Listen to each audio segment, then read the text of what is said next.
રામ રામ ભાઈ. બોલો ને. હા રામ રામ. તમારું નામ?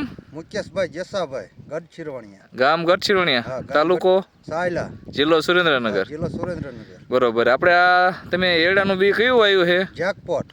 જેકપોટ ભીષ્મા કંપનીનું. હા, અને તમે કયા એગ્રોથી લાવ્યા હતા? સુદામડા માનદાતા. માનધાતા એગ્રો, રમેશભાઈ ઓલેથી. રમેશભાઈ ઓલેથી. બરોબર. અને કેટલા એરડા વાયા છે તમે? એડા એક થેલી વાયા. એક થેલી. હા, તો તમે આમાં નકરા વાયા હતા કપામાં? કપામ વાયા હતા. કપામાં વાયા હતા. હા, તો આમાં દવા કેટલા વખત છાંટી? દવા એક વખત છાંટે ને પેલા કપામ એકદમ છટાણી હતી. બસ ખાલી એક જ વખત દવા છાંટી? હા, એક તો એની લૂમ આમ કેવડી કેવડી થાય? લંગુ થાય 3 ફૂટ 2.5 ફૂટની. 3 ફૂટની. હા, અને હાવ મહેનત ઓછી. મહેનત થાવ ઓછી. અને લણ્યા એક દાણ તમે? એકદમ નણ્યા. હા, તો કેવો આમાં ઉતારો કેવો આવે અંદર? સારો આવે. ઉતારો સારો આવે. હા. બરોબર. તો આ તો તમે કપ્પા વાયા, નકરા વાયા હોય તો સારા થાય ને? નકરા વાયા તો બહુ સારા થાય. જોઈ જો આખી લૂમ એક જ ધારી. અને ખોટા આમ બહુ મોટા નથી ગયા, ભલે નાના પણ લૂમું સારી છે. લુંગુ હારી.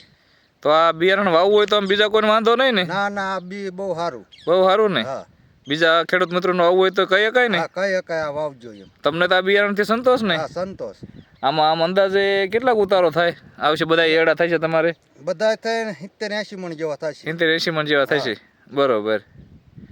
ના ના, સારું જ કહેવાય તો. અને મોડા મોડા વાયા હતા. હા, હાતમ પેલા. હા તમે પહેલાં વાયા હતા. કાંઈ વાંધો નહીં. તમારે પોર એડા વાવવાના ને? આ પોર આખામાં વાઈ દેવાના. આખાય માદ વાવવાના? હા, હાથ વાવવાના. ના ના, કાંઈ વાંધો નહીં. બીજા ખેડૂત મિત્રોને ભલામણ કરજો. હા હા. ખૂબ ખૂબ આભાર. ધન્યવાદ.